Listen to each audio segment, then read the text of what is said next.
कौन ब्रह्मा का पिता है, कौन विष्णु की मां, शंकर का दादा कौन है, हमको दे बता। ये जानने के लिए कृपया सुनिए।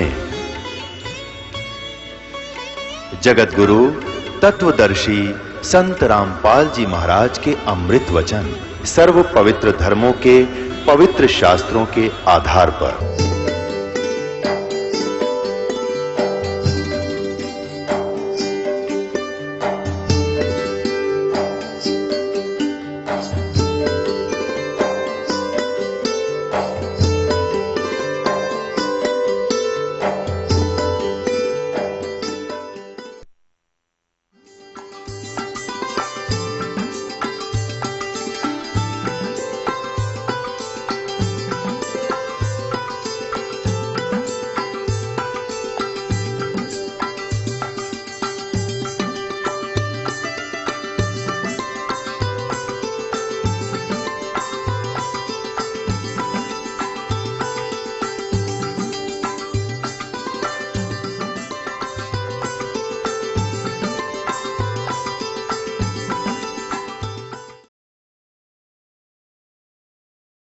परमात्मा कह रहे थे मैं तुम्हारी अंदर की झांकना चाहूं था, तुम कितनी इच्छा है तुम्हारी मुझे वहां ले जाने के लिए,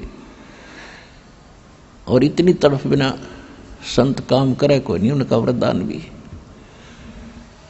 फिर भीम बकवाद करे था उस समय जब आमंत्रित करने गया था, जब सुदर्शन जी ने ये कहा था कि तुमने जब तक भीम उछल उछल कर मार दिए वह सैनिक, अरे भोगो अपने ने।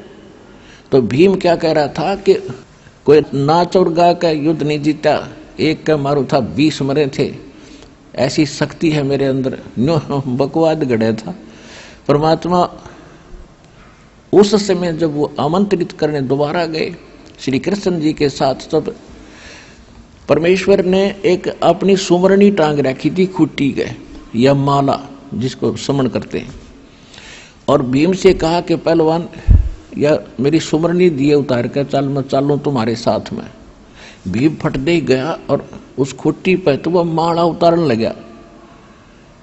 इतना पहलवान था भीम, बताते हैं कि हाथी को पकड़कर इतनी तेजी से घुमाकर आसमान में फेंक देता था कि वो दिखना बंद हो जाता था, और उस समय उस पर वह माला ना उतरी और पसीना आ गया, नो देख टेढ़ा टेढ़ा।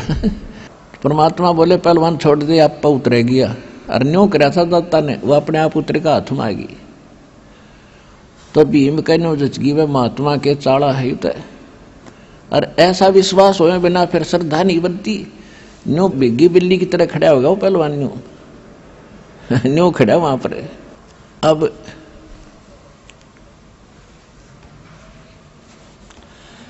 अब आदरणीय गरीबदास साहिब जी ने परमात्मा की महिमा कैसे अपने अमृत वचनों में कैसे कलम तोड़ रखी है, थोड़ी थोड़ी ये भी सुना दूं, क्योंकि ये सब सिद्ध वाणी है, उस परमात्मा का दिया हुआ गरीबदास में फीड किया हुआ ज्ञान उन्होंने ज्यों का त्यों बोला है।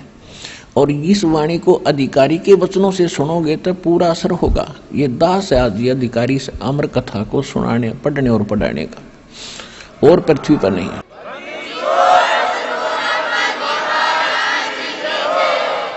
जैसे औषधि होती है, औषधि ने काम करना शरीर में जाकर, और सिरिंज होती है वह नीडल और एक प्लास्टिक से की, वह सिरिंज बोल रहे हैं उसे, जिसमें इंजेक्शन भरकर फिर बॉडी में लगाते हैं। अगर वो सिरिंज अंदर तक कोई डिफेक्टिव मटेरियल हो उसमें थोड़ा बहुत, और उसमें वो औषधि डालकर लगा दी जाए उस बेकार यानी खराब सिरिंज के द्वारा दवाई डाल दी जा शरीर में, तो वह रिएक्शन और कर देगी, कौवा काम ना करे तो ऐसा करना चाहिए था। तो अन्य जितने संत हैं वो खराब, उनके कोई भी है वो अच्छी सिरिंज नहीं है। ये दास ही मालिक ने पता नहीं क्या गुण देखा, साफ भी उन्होंने किया होगा दास को। तो इस दास के माध्यम से जो वचन बोले जाएंगे या वाणी पढ़ के सुनाई जाएगी, इसका असर आपका डायरेक्ट होगा, शक्ति भगवान की काम करेगी। दास तो एक नियमत है। अब क्या कहते हैं, पांचों पांडव संग हैं और छठे कृष्ण मुरारे, चलिए हमरी यज्ञ में, हे समर्थ सिरजनहारे। अब श्री कृष्ण के बस की बात नहीं था, उस समर्थ शक्ति के सामने क्या बोल रहा है, ये जीव के बस की नहीं बात। नानक साहिब जी कहते हैं वो समर्थ, वो परमात्मा कबीर करतार, वो जमे चाहिदा ऐसे बुलाईदा वो जैसे चाहता है नहीं बुलवावा अगले पे, और सच्चाई बुलवा रहे हैं। पांचों पांडव संग हैं और छठे कृष्ण मुरारे, चलिए हमरी यज्ञ में, हे समर्थ सिरजनहारे। पांडव यज्ञ असमेघ में, परमेश्वर किया पियान, पांचों पांडव संग चले और छठे यहाँ के भगवान। पांचों पांडव यज्ञ असमेघ में, वहां वाल्मीक की दे, शंख पचायन बजा दिया, वहां रख्या नहीं संदेह। सुपच रूप धर आया स्वयं सतगुरु पुरुष कबीर, तीन लोक की मेदनी, वहां सुर नर मुनि जन भीड़। अब थोड़ी सी मौखिक बता के फिर सुनाऊंगा, जब घना बढ़िया आपका इसका ज्ञान समझ में आओगा रहस्य। अब क्या हुआ, रथ में बैठ के परमेश्वर को साथ लेकर पांचों पांडव छठे कृष्ण जी और यज्ञ में पहुंच गए, जहां वो बैठे थे ऋषि और यज्ञ वो होना था।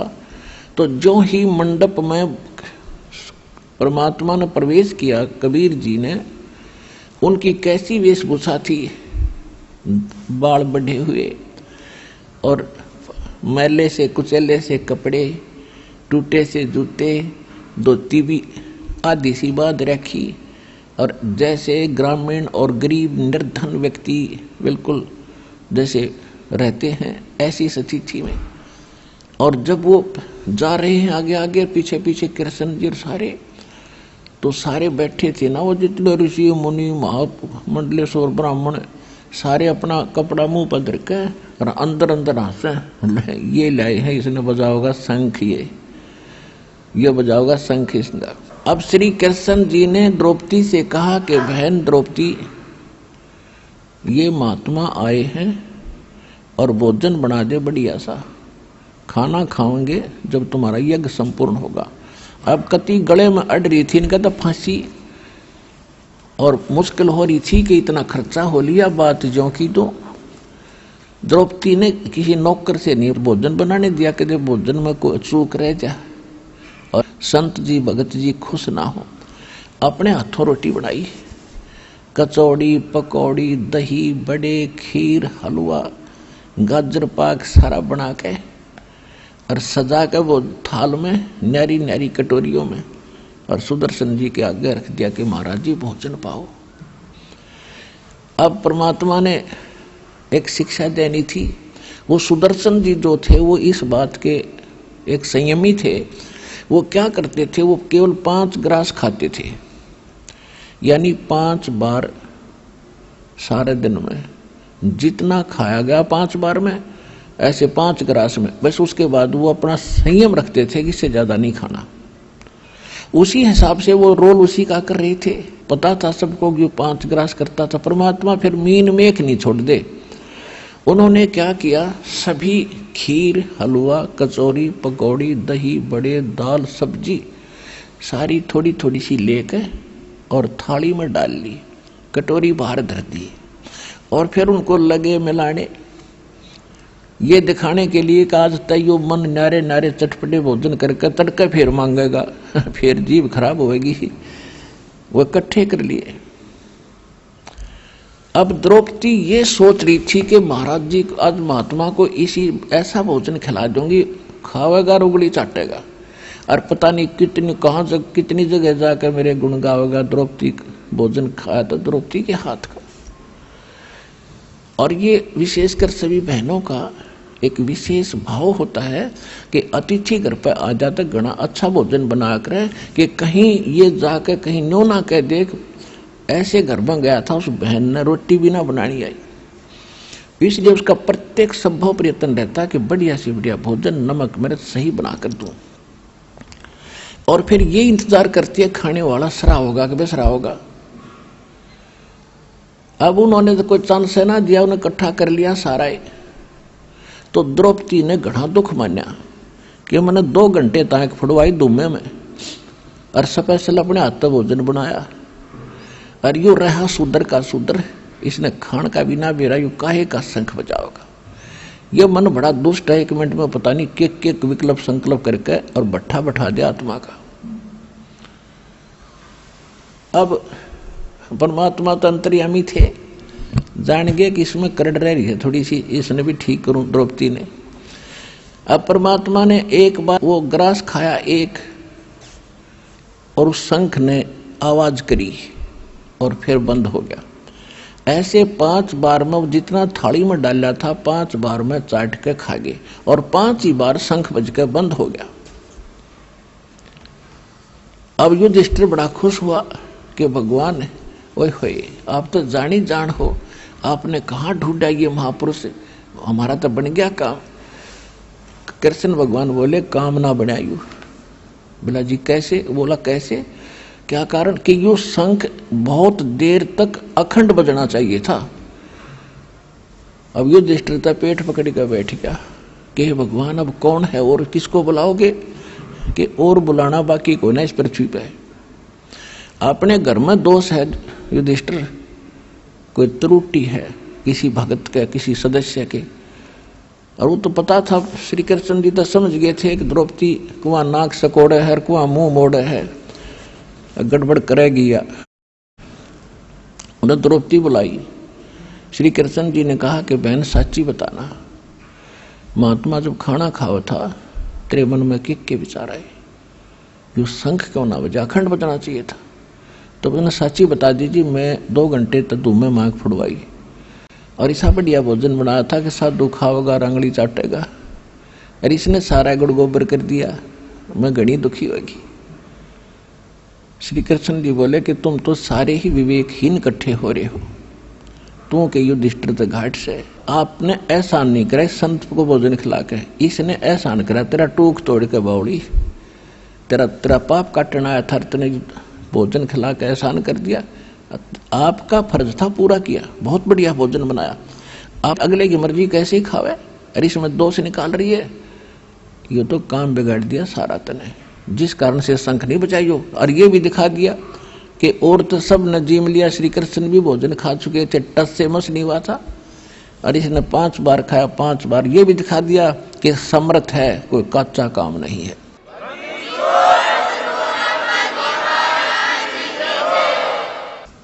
अब कहते मरता क्या नहीं करता, पसीने आगे द्रौपदी के कि गलती बन गई महाराज। परमात्मा बोले माफी मांग, महापुरुष है, और इसके चरण धो के पीतन के बाल्मीक दिखाई दे हरिजन सा, इसके एक बाल के बराबर 3 लोक नहीं है, इतनी समर्थ शक्ति है। श्री कृष्ण जी तो सामने दिखे थे, भक्ति युक्त परमात्मा थे, खुद हुए थे। अब मरता क्या नहीं करता, द्रौपदी लाई प्रांत उठा कर बढ़िया, और उसमें लोटा लाई पानी का भर के, महाराज जी चरण धोऊंगी, अग धोले बेटी, दोनों पैर धर दिए प्रांत में परमात्मा ने, और द्रौपदी ने पैर धोए, उल्टा घाल के लोटे में पीण लगी, आधा पी लिया। जब श्री कृष्ण जी बोले कि बेबे बहन मुझे भी दे दे आधा के, इसे महापुरुष का चरण अमृत कच मिल रहा है। धूल से भरे हुए चरण लो के नो दो के, और गट गट पी गए। जो ही द्रौपदी ने और श्री कृष्ण ने वो चरणामृत लिया, शंख ने अखंड धुन करी, नो स्वर्ग तक वाणी सुनी। बोलो सतगुरुदेव।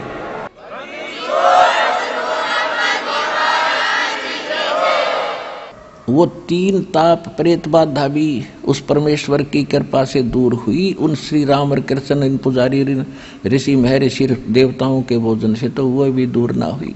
तुम कौन राम का जपते जापम, तात कटे ना ये तीनों तापम। सतगुरु जो चावे सो करही, 14 कोट दूत जम डरही। ऊत भूत जम त्रास निवारे, चित्रगुप्त के कागज पाड़े। ये वो परमात्मा कबीर साहब है, आपके कर्म के लेख का नाश कर दे, ऊत भूत जम त्रासों यम के दूतों की त्रास से भी आपको बचावेगा, और अंत में आपके भाग्य में जो दुर्भाग्य लिखा हुआ है, पाप लिखे हुए हैं, उस कागज को पाड़ देगा। कर्म भरम ब्रह्मंड के मैं पल में करहूँ नेश, जिन हमारी दुहाई दी सो करो हमारे पेश। अपना आत्मा उस शंख ने इतनी गजब की आवाज की, स्वर्ग तक उसकी लहर गई, काफी देर तक सन्नाटा उठ गया, पूरी पृथ्वी मीठी मीठी आवाज से भर गई, और जितने भी पृथ्वी पे वृक्ष पौधे थे, फूल या फलों के, फलों से तो लदपद हो गए और फूल ऐसे खिल गए जैसे बसंत में खिला करते हैं। पूरी पृथ्वी पर फलों से लदपद और एक बहार आ गई उस परम पिता की कृपा से। अब आपको परमात्मा की वो वाणी सुनाते हैं, थोड़ी सी ईब गढ़ा आओगा आपने। पांचों पांडव संग हैं, छठे कृष्ण मुरारे, चलिए हमारी यज्ञ में समर्थ सिरजनहारे। पांचों पांडव यज्ञ अश्वमेघ में परमेश्वर किया पियाने, पियान माने प्रस्थान, और पांचों पांडव संग चले और छठे यहाँ के भगवान। सुपच रूप धर आइया वो सतगुरु पुरुष कबीर, तीन लोक की मेदनी वहाँ सुर नर मुनि जन भीड़। सुपच रूप धर आइया सब देवन का देव, कृष्ण चंद्र पग धोइया करी तास की सेव। 88 ऋषि जहां देवा 33 कोटे, शंख न बजा तास से वो रहे चरण में लोटे। जब परमात्मा से वो शंख बजा, जब सारे नतमस्तक हो रहे, उड़ा मुंदे पड़े, सचमुच ये तो भगवान था भाई, ये तो परम शक्ति आ गया, हमसे नहीं बन पाई बात। पंडित 12 करोड़ थे, 12 करोड़ ब्राह्मण थे, 33 करोड़ देवता, 88,000 ऋषि। 88 ऋषि जहां वो देवा 33 करोड़, शंख न बजा तास से वो रहे चरण में लोटे। पंडित 12 करोड़ थे और 84 शब्द, शंख न बजा तास से वो पिए मान का मद। उनसे शंख नहीं बजा 33 करोड़ देवता, 88,000 ऋषि, 84 शब्द। ये गोरखनाथ जैसे शब्द हम आते हैं, कहते ये भी गुप्त रूप में वहां बैठे थे, इनसे शंख नहीं बजा। सुपच रूप को देख कर द्रौपदी मानी शंके, सुपच रूप में परमात्मा को देख कर द्रौपदी के मन में शंका पैदा होगी कि यू काहे के शंख बजावेगा। सुपच रूप को देख कर ये द्रौपदी मानी शंख, जाने गए जगदीश गुरु नो बाजा को ना शंख। कि 5 बार बजा के बंद कर दिया कि द्रौपदी में थोड़ी सी मरोड़ रह रही है, या काट दो इसकी। 56 भोग संजोग कर, 56 भोग 56 प्रकार के व्यंजन बना रखे थे, उनको इकट्ठे कर दिया, संयोग कर दिया उनका। 56 भोग संजोग कर कीने 5 गिरास, द्रौपदी के दिल दुई थी, उसका नहीं था दृढ़ विश्वास। सुर नर मुनि जन यज्ञ में वहाँ त्रिलोकी के भूप, 3 लोक के राजा श्री कृष्ण जी बैठे। और सुपच यज्ञ में आइया नित बेचत है सूप, 56 भोग न भोगिया कीने 5 गिरास। खड़ी द्रौपदी उन मुनि वा घाल रही थी सांस। जब भगवान ने सब कुछ इकट्ठा कर लिया और खान लग गया, वह सांस मारे थी, वो करड़ी गुस्सा हो रही थी। अब श्री कृष्ण जी से पूछा गया तो उन्होंने बताया कि शंख क्यों ना बाजा। बोले कृष्ण महाबली क्यों बाजा नहीं शंख, जान राय जगदीश गुरु ये काढ़े मन की बंके। अब जब श्री कृष्ण जी ने सोचा कि इस महापुरुष से भी शंख ना बजा, तो उन्होंने देखा अपने अंतर्ध्यान से कि ओहो यार द्रौपदी के मन में दोष है, इसका बल काढ़ है, ये न सीधा करे। बोले कृष्ण महाबली भाई क्यों बाजा नहीं शंख, जान राय जगदीश गुरु अब काटत है मन बंके। के द्रौपदी की मरोड़ काटन लाग रही है यार, पता नहीं क्या बन रही है। श्री कृष्ण जी कह रहे हैं द्रौपदी दिल को साफ करो और चरण कमल लोलाए, इस बाल्मीक के बाल समय तीन लोक नहीं पाए। श्री कृष्ण जी कह रहे हैं द्रौपदी तने के बाल्मीक सा दिखा है हो, इसके एक बाल के बराबर तीन लोक नहीं है। द्रौपदी दिल को साफ कर और चरण कमल लोला, बाल्मीक के बाल समय तरलोकी नहीं पार। चरण कमल को धोए कर ले द्रौपदी प्रसाद, तेरा अंतर सीना साफ होए तेरे जलन सकल अपराध। बाजा शंख सुभान गति फिर कण कण भई आवाज, स्वर्ग लोक बानी सुनी ही तरलोकी में गाज। शरण कबीर की जोग है ये टूटे जम की बंद, बंदी छोड़ अनाद है ये सतगुरु कृपा सिंध। पांडव यज्ञ अश्वमेघ में आए नजर निहाले, जमराजा की बंद में वहाँ खलहल पड़ा कमाल। ये वृद्धबाने साजे हैं ये जुगन जुगन जगदीश। गरीबदास जी बता रहे हैं कि ऐसे ऐसे चमत्कार ही करते हैं ये परमात्मा जगदीश युगों युगों। ये वृद्धबाने साजे ही ये जुगन जुगन जगदीश। 33 करोड़ छुटाई ही याद तोड़े थे भुज 20। रामचंद्र पर रावण नहीं मरा था और 17-18 दिन हो गए थे खुचम खुचा होते ने, जब परमात्मा ने जाके खुद अपने अदृश्य रूप में उसकी टिटवी दबी थी, वो तो बहाना गिरा था, तीर लग गया फलाना लग गया। तीर तो उस दिन के मरने लग रहा था उसको, वो लगन दे था उसके। अब क्या बताते हैं परमात्मा, पांडव यज्ञ अश्वमेघ में आए नजर निहाले, जमराजा की बंद में वहाँ खलहल पड़ा कमाल। भाई यज्ञ रची जब पांडव राजा, नो नाथों नहीं शंख बाजा। कितनी प्यारी वाणी में कितनी महिमा गाई अपने भगवान की गरीबदास साहिब जी ने। यज्ञ रची जद पांडव राजा, नो नाथों नहीं नादू बाजा। 84 रिद्धि सब मोहे, पूर्ण ब्रह्म ध्यान नहीं जो है। वो जितने भी ऋषि थे महर्षि थे वो उस पूर्ण परमात्मा की भक्ति नहीं करते थे, वो देवता वगैरह। 33 करोड़ यज्ञ के माही, सुर नर मुनि जन गिनती नहीं। 56 करोड़ जहां थे यादो, जिनसे नहीं वो बाजा नादू। नाद यानी शंख नहीं बाजा। कोटिक वक्ता वेद उचारी, नहीं बही जग संपूर्ण सारी। 60 दर्शन की गिनती नाही, अनाथ जीव जी में बहुमाही। सुर जन मुनि जन तपस्नासी, दंडी वृक्त बहुत उदासी। 5 पांडव और कृष्ण शरीरा, जिनसे यज्ञ बही नहीं थीरा। 5 पांडव वही थे, श्री कृष्ण जी ने भोजन खा लिया था, उनसे भी यज्ञ सफल नहीं हुई। एक बाल्मीक नीचे कुल साधु, जिन शंख बचायन पूरा नादू। अब वहां परमात्मा अपनी महिमा की भूख नहीं रखते। अब उन्हें क्या पता यो के लीला थी। गरीबदास जी को तो सारा मालूम था, उनकी दूरदृष्टि खोल रखी थी।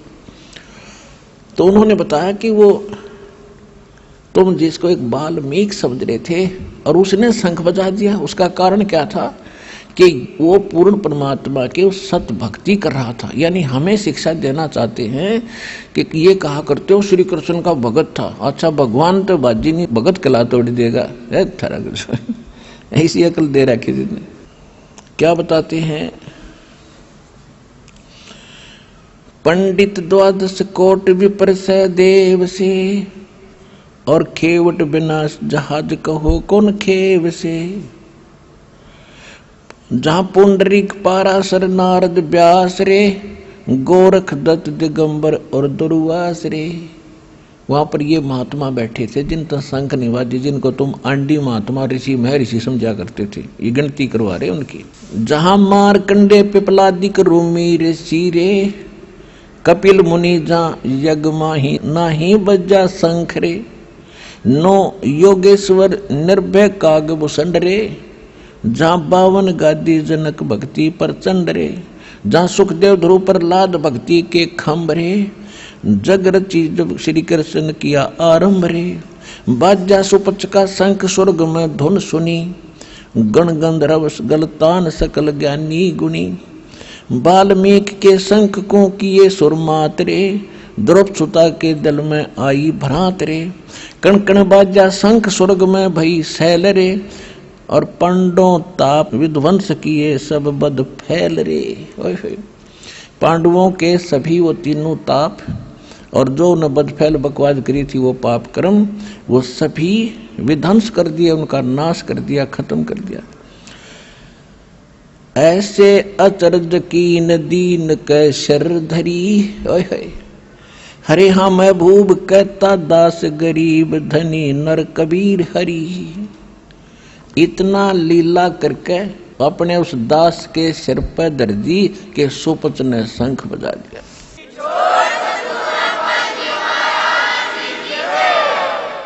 अपने आत्माओं, ये वैसे तो बहुत लंबा प्रकरण और था, 10 मिनट और लगाऊंगा इसको ताकि आज का सत्संग पूरा हो जाए। जैसे कई भक्त कहते हैं कि क्या ब्रह्मा विष्णु महेश यानी श्री कृष्ण विष्णु राम ये भगत के पाप नाश नहीं कर सकते? ये अपने नहीं कर सके और आगे कैसे पाप नाश कर देंगे? जैसे नारद जी ने श्राप दिया था विष्णु जी को, जब नारद जी विवाह कराना चाहा था और विष्णु जी से उसने अपना रूप मांगा था, भी तो मेरा ऐसा है, चोटी राख रखी, पंडित जैसा मेरा वेशभूषा है, लड़की कैसे पसंद करेगी? एक राजा की लड़की का स्वयंवर था और उसके मीठे मीठे गीत सुनकर उस नारद का भी जी कर गया ब्याह करवाने। और पहले नाट्य था कि मैं शादी करवाऊँ, मैं कोई ना, मन तो माया जीत ली। उसकी फड़क निकालने के लिए विष्णु जी ने एक लीला करी थी। अब उसने करड़ी तरफ बना ली, नारद जी ने ब्याह करवाऊँ।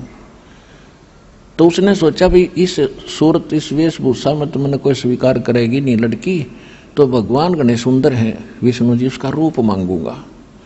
इस करके एकांत में जाकर प्रणाम की, विष्णु जी पहुंच गए, खाओ बोल भगत के मांगे कि भगवान वचनबद्ध हो जाओ। हक हो गया भाई कि मन ने करवाना विवाह और मुझे आप अपना हरि रूप दे दो।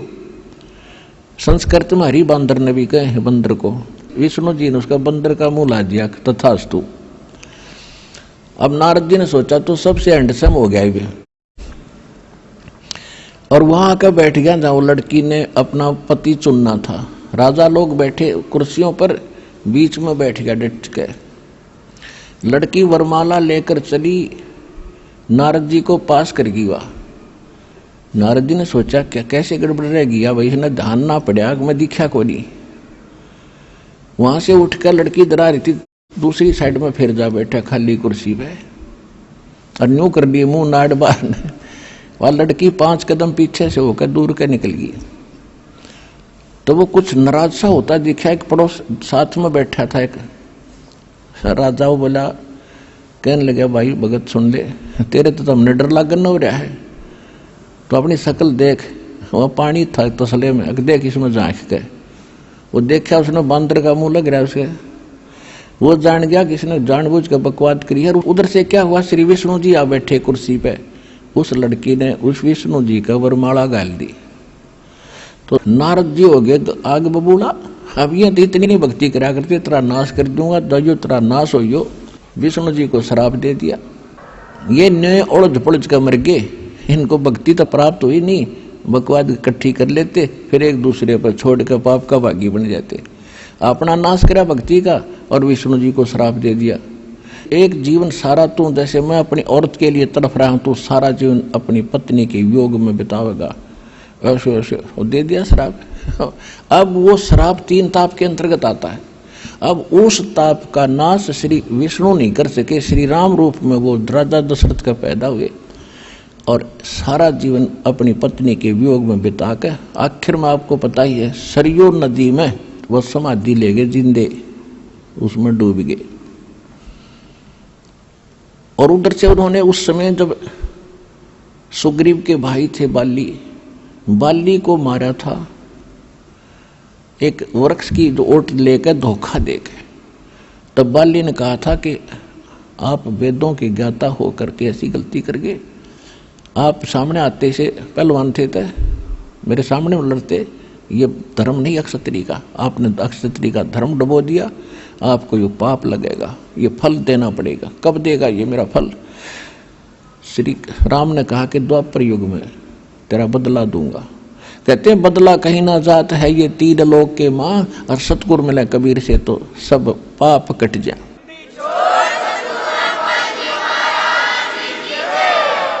तो श्री कृष्ण वही विष्णु राम वाली आत्मा बनी, एक शिकारी बनाइए बाली वाली आत्मा, जिसमें दुर्वासा जी ने, देखो कमाल की बात है, एक बार दुर्वासा जी द्वारका की बनी में बैठ के बाहर जंगल में, उनके बारे में सारी द्वारका में चर्चा का विषय बन गया। बड़े पहुंचे हुए महात्मा हैं, भूत भविष्य की सारी बता देते हैं।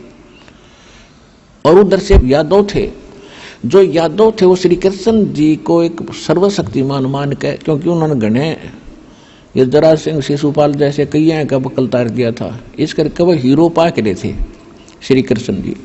तो यादव इस कारण से अपने आप को एक निर्भय और ये मान चुके थे कि तुम्हारा कोई कुछ नहीं बिगाड़ सकता, तुम्हारे साथ श्री कृष्ण है, तुम्हारा दादा परदादा जैसे भी वो मान रहे थे, और राजा और भगवान।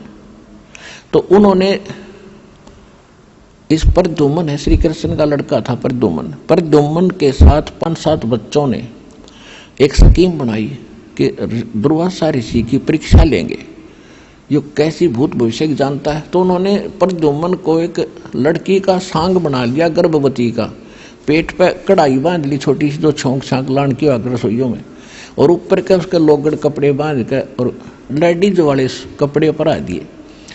एक उसका नकली पति बना लिया, ऋषि के पास गए, दुर्वासा के पास। दुर्वासा जी से कहा कि महाराज, हमने सुना आप भूत भविष्य की सारी जानते हो और वर्तमान की, ये इसकी पत्नी है, ये इसका पति है, इनको बहुत दिनों के विवाह के उपरांत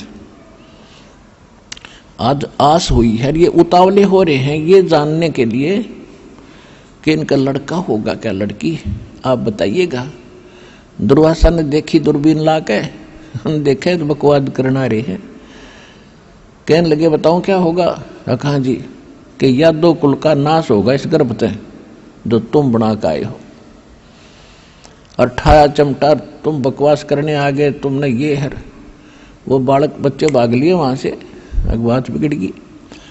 इस बात का पता चला नगर के मौजूद व्यक्तियों को कि दुर्वासा जी ने श्राप दे दिया, और वो तो भाई तोब का गोला उसका वसंत है, या तो बात बिगड़ गई। चिंतित हो गए, श्री कृष्ण जी के पास गए, श्री कृष्ण जी से सारी कहानी बताई। बच्चों ने गलती कर दी, दुर्वासा ने श्राप दे दिया, भगवान आप तो जान ही जान हो, आप तो सब कुछ कर सकते हो, आप समाधान बताओ। श्री कृष्ण जी ने कहा कि एक बार तुम दुर्वासा जी के पास जाओ, उसी से क्षमा याचना करो, उन बच्चों को साथ ले जाओ। उन बच्चों को साथ ले गए, दुर्वासा जी से प्रार्थना की, महाराज बालक से गलती होगी, नहीं अब मैंने जो कह दिया, मेरे बस का इसको वापस करना है, आप जाइए।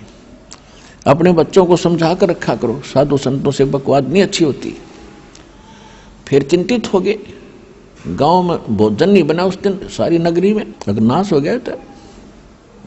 श्री कृष्ण जी ने देखा तो घड़े चिंतित हो गए, तो क्या समाधान बताया कि अभी क्यों चिंता करते हो, आ जाओ, इकट्ठे कर लिए और कहा कि किससे हमारा नाश होगा, जो गर्भ बनाया था कढ़ाया लोहे का, और ये कपड़े जो पैर रखे थे ऊपर गए, हाँ जी, इन कपड़ों ने तो आग लगा दो, और इस कढ़ाई को, लोहे की कढ़ाई को घिसा घिसा के और चूरा बना के जमुना में डाल दो, ना रहेगा बांस ना बजेगी बांसुरी। बड़े खुश हुए सारे, वाह अच्छी वाह कमाल कर दिया।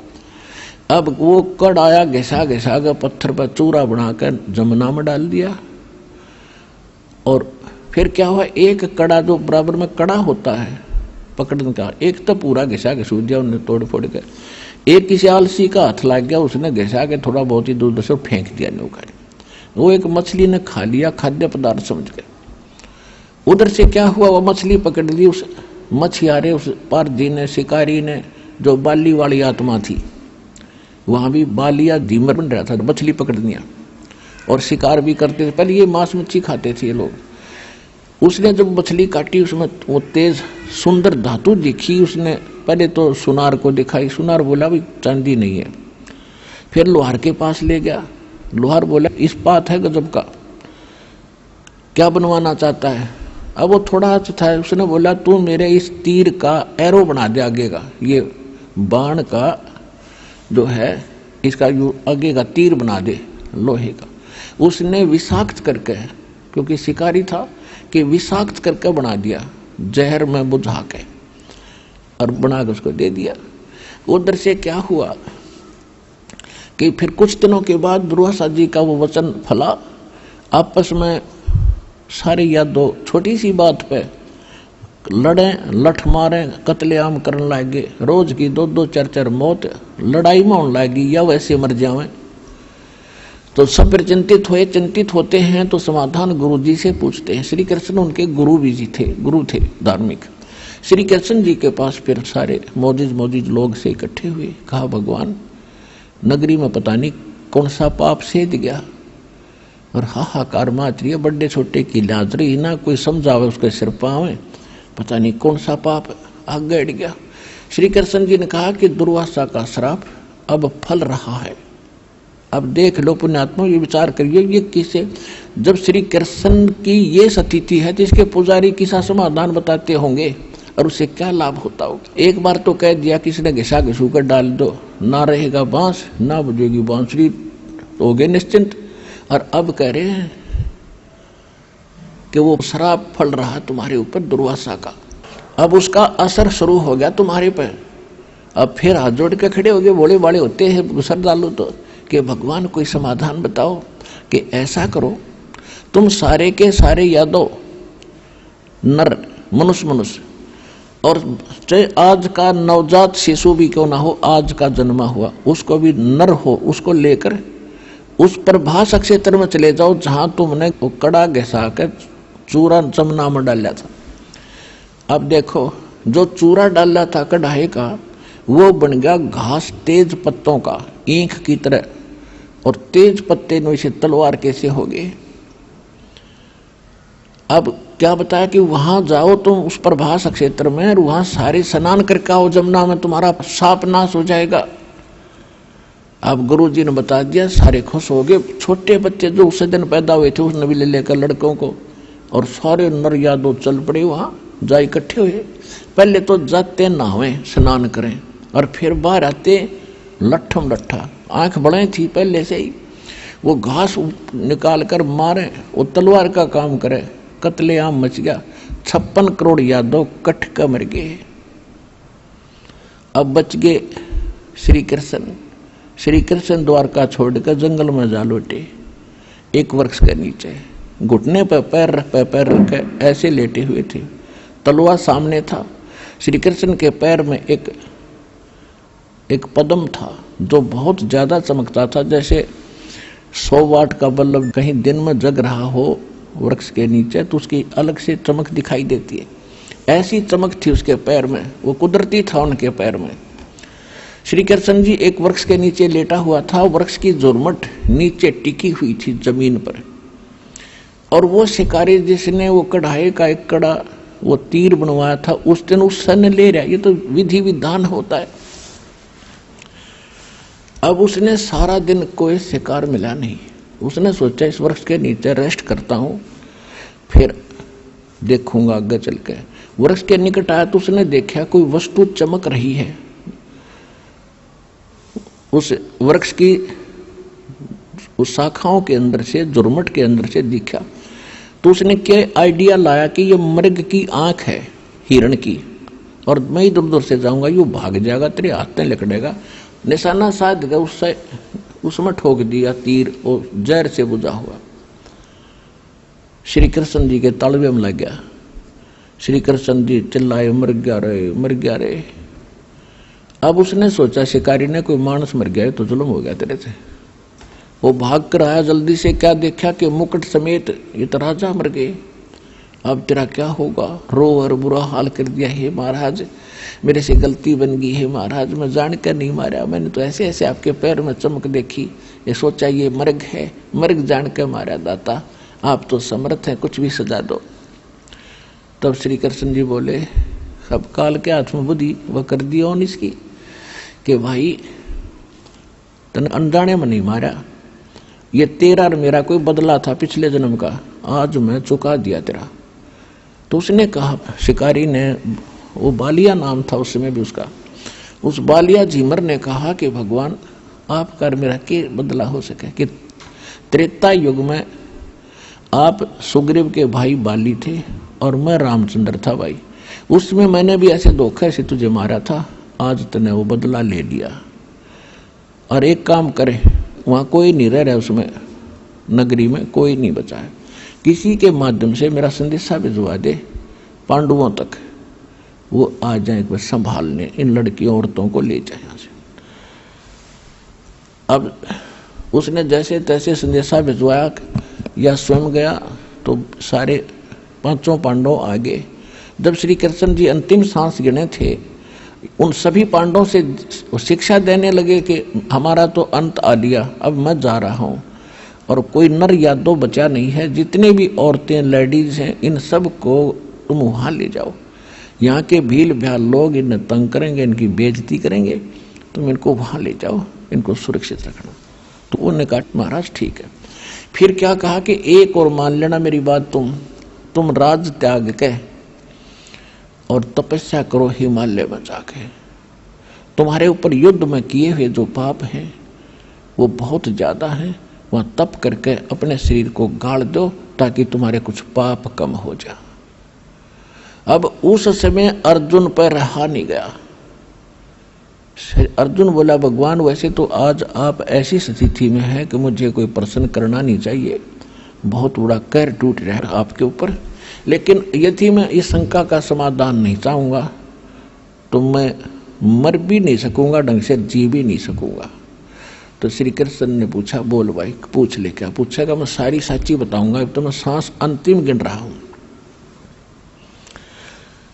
अर्जुन ने कहा, भगवान जब युद्ध महाभारत का युद्ध होने जा रहा था, मैं नाटू था, आप हंगा कर रहे थे, आप जोर जबरदस्ती करके युद्ध करवा रहे थे, आपने यहां तक कहा था कि अर्जुन तू युद्ध कर ले, तुम पर पाप नहीं लगेंगे। जब भाई युधिष्ठिर को बुरे बुरे स्वप्न आने लगे और आपके पास आए, आपने कहा तुमने जो पाप करे थे ना युद्ध में, बंदूकघात करी थी, वो पाप दुखी कर रहा है।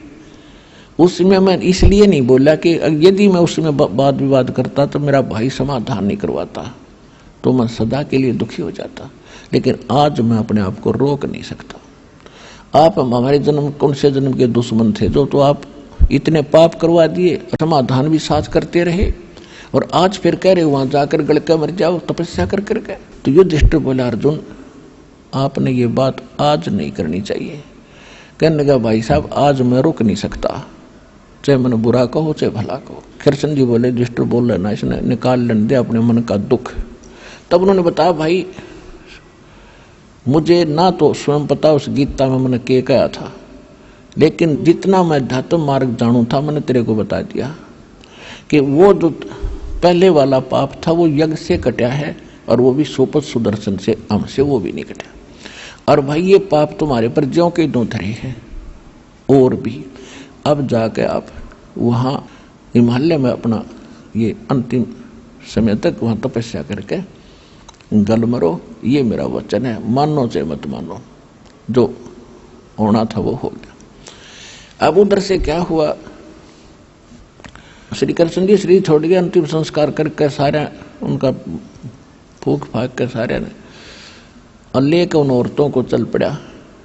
वो तो सारे पहले चले गए, चार तो पांचवा एकला छोड़ दिया। सूरवीर अर्जुन के सभी गोपियों को साथ लेकर आ रहा था, वही रथों के साथ था, गांडीव धनुष था जिसके साथ उसने युद्ध किया था महाभारत का। रास्ते में भील लोगों ने रोक लिया अर्जुन को पीटा, सारी गोपियों के हार हूर तोड़ दिए, वहाँ की जो जितनी भी औरतें थी, और कुछ एक को अपने साथ घसीट कर ले गए। और अर्जुन खड़ा खड़ा कांपे, धनुष ठावे और उठे नहीं, वो धनुष उठे नहीं उस दिन। जब वो सारा हो हालिया, जब रोए अपने कर्मा ने, नो कहा यु कृष्ण छलिया था, इसने सदा धोखा दिया। जब मेरे से नाश करवाना था महाभारत के युद्ध में, तब तो मैं ये इतना योद्धा बना दिया, एक तीर मारूं था 20 में के निकले था, और आज वही अर्जुन और वही धनुष आज मेरे से उठता भी नहीं। तो यहाँ परमात्मा कहते हैं तुम असली जड़ को नहीं पकड़ पाए। श्री कृष्ण नहीं था यू छलिया तो यू काल है, जो श्री कृष्ण में प्रवेश करके गीता ज्ञान देकर महाभारत का युद्ध यू नाश करवा गया। और इसका समाधान कबीर परमेश्वर के पास है, इस दास के पास है। ना 3 ताप रहेंगे,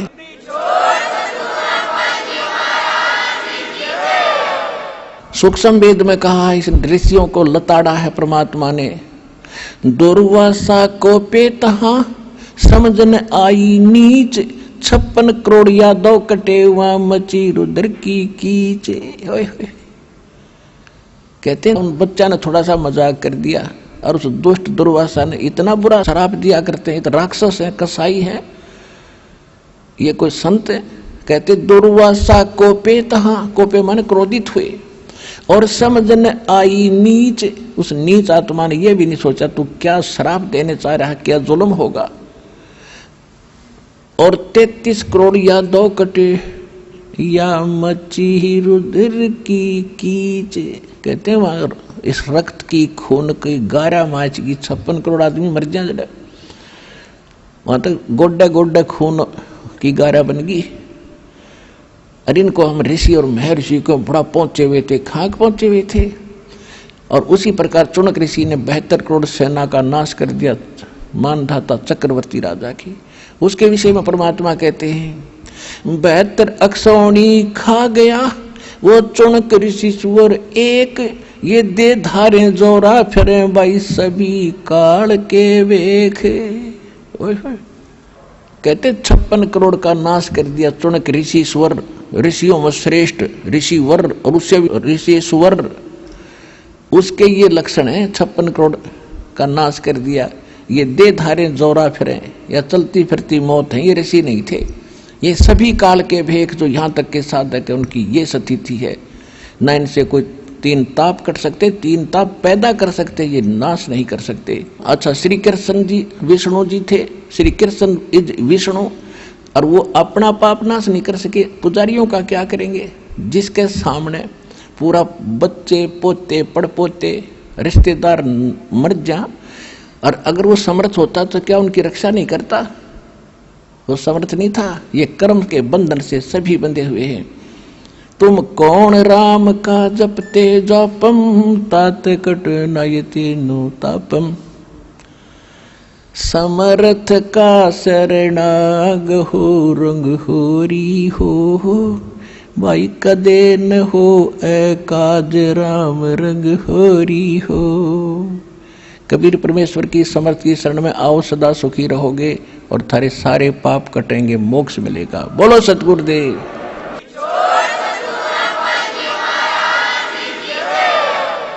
नमस्कार सर। नमस्कार सत्साई भगत जी। क्या शुभ नाम है जी आप जी का? अशोक नाम है जी। सर कहाँ से आए आप? मैं जिला बदायूं उत्तर प्रदेश यूपी से हूँ जी, गांव। सर क्या काम करते हैं आप? मैं जी एक ठेकेदार, एक पेंटर का काम करता हूँ मैं। नहीं सर, परम संत सद्गुरु रामपाल जी महाराज की शरण में आने से पहले आप कौन सी भक्ति करते थे? मैं जी ब्रह्मा विष्णु महेश, मंदिर जाना, पितरों की पूजा करना, और जो झाड़ फूक वाले जो करवाते थे गाँव के, जो रीति रिवाजी थी बुजुर्गों के जमाने से, वो करते थे हम लोग। लेकिन उससे हमारे को सुख शांति कोई नहीं मिलती, जितना करते थे उतना दुख ही होता था हमारे को उसको करने के बाद। सर परम संत सद्गुरु रामपाल जी महाराज की शरण आपको कैसे प्राप्त हुई?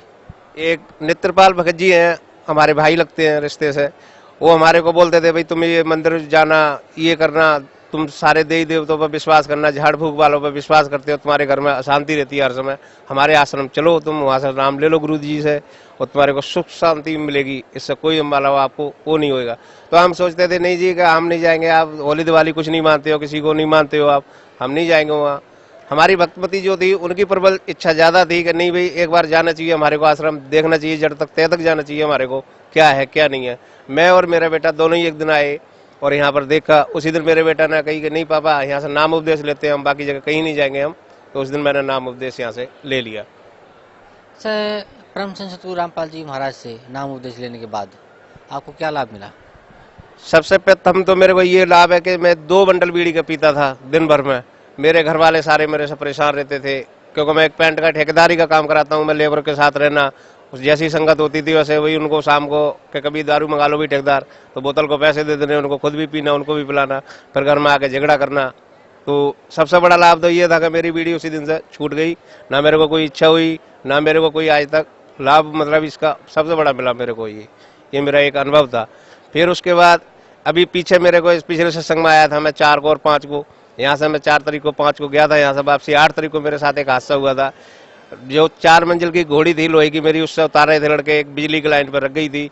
लेकिन वहाँ से जैसे वेल्डिंग में हम करते हैं उस हिसाब से हमारा मतलब जो है चिंगारी छूट रही थी। 4 बंदे थे, मेरा बेटा भी स्कूल से आया था, ये सोच रहा पापा पर रुकी नहीं है, तो दौड़ के ये भी गया। भाई इसको ये नहीं पता था कि करंट लगा हुआ है। लेकिन उसमें 4 बंदे थे, एक मेरा भतीजा भी पकड़ा हुआ था। तो चारों के चारों मतलब कांप रहे, लेकिन हम 2 उपदेशी थे उसमें और बाकी 4 जो गैर उपदेशी थे उसमें बंदे, वो चारों के चारों हम कांप रहे। लेकिन नीचे 200 बंदे खड़े थे, वो सारे ही घबरा रहे कि नहीं भी आज ये 4 बंदे मर जाएंगे, बचेगा नहीं कोई भी। तो मैंने कहा हे बंदी छोड़। तो इतने में मेरे को नहीं पता घोड़ी तार पे से उठ के कैसे अंदर आ गई, ये मेरे को कुछ नहीं पता लगा। लेकिन अब चारों के चारों सेफ हो गए। बाकी इनको करंट लगा, वो एक बार को घबरा गए थे, बाहर उनके खड़े हो गए कि नहीं भाई अब नहीं बचेंगे। तो सबसे बड़ा मेरे को चमत्कार ये कि मैं जो है मतलब उस दिन बंदी छोड़ना बहुत रजा हुई, एक नया दान जीवन दिया मेरे को। चारों के चारों हम सेफ बच गए। सर, जैसे पहले आप भक्ति करते थे तो उसको आपको कोई लाभ नहीं मिलता था, फिर आप परम संत सतगुरु रामपाल जी महाराज की शरण में आए, सतगुरु रामपाल जी महाराज से नामदान लिया, तो जो भक्ति सतगुरु रामपाल जी महाराज ने आपको दी, उस भक्ति से आपको ही नहीं बल्कि 4 लोगों को जीवनदान मिला। तो भगत समाज को क्या संदेश देना चाहते हैं सर आप? भगत समाज को मैं यही संदेश देना चाहूंगा भाई कि जिला हिसार बरवाला में आए और माता और बहनों और भाइयों से मेरा अनुरोध है हाथ जोड़कर कि अपना भाई कल्याण कराएं, सतगुरु रामपाल जी के पास आए। ये एक सत कबीर है, इनका पूर्ण विश्वास करें। मतलब ऐसा कुछ नहीं है भाई, आए यहाँ पर और परवल अपना जीवन सफल बनाएं। जी धन्यवाद आपका। क्या शुभ नाम है जी आप जी का? भगत भारत दास। भारत दास जी कहाँ से आए आप? मैं जिला बदायूं, गांव लौथर। भारत दास जी क्या काम करते हैं आप? मैं अभी स्टूडेंट हूँ, मैं पढ़ाई करता हूँ, 10वीं कक्षा में हूँ अभी। भारत दास जी, परम संत सतगुरु रामपाल जी महाराज की शरण में आप कैसे आए? परम संत सतगुरु रामपाल जी महाराज के शरण में मेरे एक चाचा लगते हैं, नेत्रपाल भगत जी। वो हम मेरे घर पे रोज आते थे सत्संग देखने। वो कहते थे कि आप हमारे को मेरे गुरुजी का चैनल दिखा दे करो साधना, आप उस पर हमारे गुरुजी का सत्संग आता है, आप डेली दिखा दिया करो, चाहे आप उस दिखाने के 2 घंटे के पैसे ले लिया करें हमसे। पर हमने कहा नहीं चाचा हैं, हम ऐसे कैसे कर सकते हैं, चलो आप देख लिया करो सत्संग। पर वो देखते रहते थे, हम सो जाते थे, हमारा मन नहीं लगता था। अब काल की काफ़ी शक्ति होती है इसमें कि क्या होता था कि हम सो जाते थे, हमें अच्छा नहीं लगता था। पर जैसे धीरे धीरे अच्छा लगने लगा, जब सुनने लगे कि जहाँ आशा था वहाँ आशा हुई, जैसे जैसे आशा लगने लगी उसमें, जहाँ बढ़ने लगी उसमें कि क्या है ये ज्ञान। जब गुरुजी गीता खोल के दिखाते थे, ऐसे गीता हमने देखी थी, पढ़ी भी थी, पर समझ नहीं आती थी कि है क्या चीज़ ये। मैं बस मंदिर भी जाता था, वहाँ पर भी काफ़ी वेद थे, वहाँ पर काफ़ी वेद पढ़े हुए थे, हमने गीता पढ़ी हुई थी, पर कभी समझ नहीं आया कि उसमें रियल बात क्या है। लगता था कि जो हम कर रहे हैं सही कर रहे हैं, पर जब उसमें गुरुजी ने जो समझाया वो पता लगा कि असली बात क्या है। तो तब पता लगा, तब मैंने और मेरे पापा ने एक दिन भगत जी के साथ, जिस दिन वो आश्रम आ रहे थे, उस दिन हमने सोचा कि आए आश्रम और पूरा ज्ञान सुने कि पूरा ज्ञान क्या है, कि पूरा ज्ञान इसकी जड़ तक जाया जाए कि भाई पूरा ज्ञान क्या है और कहाँ से ये मिलता है। और क्या कबीर साहब की जब पूरी हस्ती बता रहे थे गुरुजी कि कबीर साहब एक पूर्ण परमात्मा है, ये कैसे हैं, ये पूरी जानने के लिए हम यहाँ बरवाला सतलोक आश्रम में आए और यहाँ पे पता लगाया और यहाँ से नाम उपदेश लिया। भारत दास जी, जो भक्ति परम संत सतगुरु रामपाल जी महाराज ने आपको दी है, उस भक्ति से आपको क्या लाभ मिला? उस भक्ति से पहला लाभ तो ये मिला कि मेरे पापा बहुत बीड़ी पीते थे, वो बीड़ी छूट गई। और दिन में कम से कम इन्होंने 50 रुपए की बीड़ी तो पी जानी थी, तो 50 रुपए की वो बीड़ी अब बचते हैं, कुछ जो काम में आ जाते हैं वो पैसे, वो कभी कभी दारू पी के आ जाते थे, जिससे हमारे घर में खूब लड़ाई होती थी। और वैसे ठेकेदार हैं तो दिमाग वैसे ही टेंशन में रहता था इनका, हर दिन कोई ना कोई घर में किसी बात पे झगड़ा करना कि किसी आज ये हो गया आज वो हो गया, छोटी छोटी बाहर की बातों पे। तो एक तो उससे शांति मिली, और दूसरा मैं एक दिन मैं डेली शाम को अपना स्कूटर है मेरे पास जिससे मैं सीखता था स्कूटर, तो एक दिन मैं अपने दोस्त की साइकिल लेके साइकिल चला रहा था, तो उससे मैं एक दिन गिरा, मेरे हाथ में चोट लगी, काफ़ी चोट आई। तो मैं एक दिन वहाँ शाम को सो गया आके, तो सपने में मेरे को सतगुरुदेव ने दर्शन दिए, और सतगुरुदेव ने कहा कि ये तेरा एक्सीडेंट स्कूटर से होना था, जो तेरा मैंने एक इसमें जो टल गया, कहते हैं कि सतगुरु शरण आने से आई कटे भला, और जे मस्तक में सूली हो कांटे में टल जा। तो वो घटना हुई मेरे साथ कि वो जो मेरे स्कूटर से एक होने वाला था एक्सीडेंट, उससे मैं बच गया।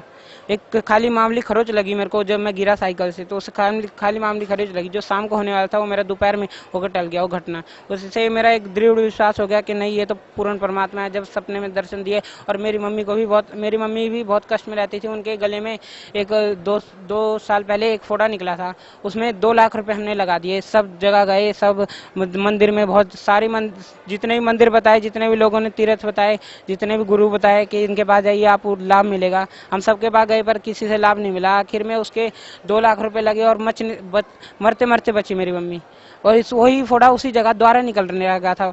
तो हमारे को एक महीना था जुड़ने से 1 महीना पहले हमने जैसे ही सुना कि भाई यहाँ पे आने से सब कुछ रोग कट जाते हैं, हमारे चाचा बताते हैं, तो हम उनके कहने पे आए थे और अपनी मम्मी को भी लाए, उन्होंने भी नाम उपदेश लिया। तो जब गुरुजी ने आशीर्वाद दिया मम्मी को, तो उनके जो गले में गांठ बन रही थी द्वारा, वो एकदम आशीर्वाद देने से मात्र से ही खत्म हो गई। उसका द्वारा जाके जब रिपोर्ट टेस्ट कराया, तो टेस्ट में पता ही लगा कि कहाँ थी वो गांठ, कहाँ चली गई, कैसे गई, वो पता ही लगा। सब हैरान हो गए कि द्वारा निकल रही थी, वो गई कहाँ आखिर।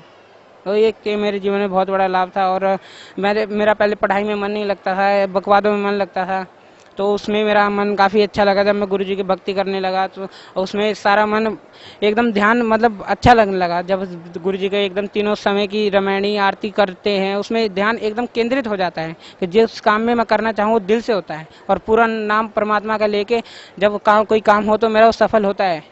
मैंने अभी 2 महीने पहले, जब मेरे पेपर होने के लिए 2 महीने रह गए थे, तो मैं आश्रम में आ गया था। तो आश्रम में आने के बाद मैं 1 सप्ताह लगा के गया, तो उसमें मेरे 2 पेपर मेरे से मिस होने के रह गए थे कि उसकी मेरे को लगा मिस हो जाएंगे, उनकी डेट निकल गई थी कि हो जाएंगे। पर जैसे मैं स्कूल पहुंचा दोबारा, तो मेरे को पता लगा कि जो पेपर की 2 दिन की डेट थी वो पोस्टपोन हो गई थी, वो 2 दिन और बढ़ गई थी। तो मेरे लिए परमात्मा ने 2 दिन और बढ़ा दिए। मैंने बिना पढ़ाई करे, बिना मैंने कोई सोचे वो पेपर दिए, और मैं उसमें सेकंड आया, बिल्कुल उसमें रिजल्ट में सेकंड आया, और मेरे को सबने बधाई दी। और वो तो मुझे ही पता है कि पूर्ण परमात्मा ने कैसे मेरे नंबर बढ़ाए, कैसे मेरा पेपर कराया, एकदम पास कराया मेरे को। भक्त समाज को क्या संदेश देना चाहते हैं आप? भक्त समाज को संदेश देना चाहूँगा कि आप आइए सतलोक बरवाला आश्रम में, और यहाँ पे देखिए कि भक्ति कैसी है, कि इसमें पूर्ण परमात्मा बंदी छोड़ सबके कष्ट हरण करते हैं। आप कोई भी कष्ट हो, आपका भूत प्रेत या फिर कोई पितृ पूजा हो जो आपको तंग कर रही हो, या फिर आपको पीछा ना छोड़ रही हो, या फिर कोई बीमारी हो, आप किसी भी कारण से आप यहाँ आइए, आपका सारे कष्ट दूर होंगे, आपको सब सुख लाभ मिलेगा, एक से एक धन संपत्ति या कुछ भी हो, बस नाम आप सुमरिए, पूरे नियम में रह के सुमरिए। परमात्मा कहते हैं नियम पहले हैं, अगर आप नियम में रह के करोगे आपको सब कुछ मिलेगा, धन संपत्ति जो आप चाहोगे वो सब कुछ मिलेगा, बस नियम में रह के भक्ति करिए। इसलिए मेरी भक्त समाज से प्रार्थना है कि आप सतलोक आश्रम बरवाला, जिला हिसार, हरियाणा में आए, और सतगुरुदेव रामपाल जी महाराज से बंदी छोड़ से नाम लें और अपना कल्याण कराएं। सत। धन्यवाद आपका, बहुत बहुत धन्यवाद।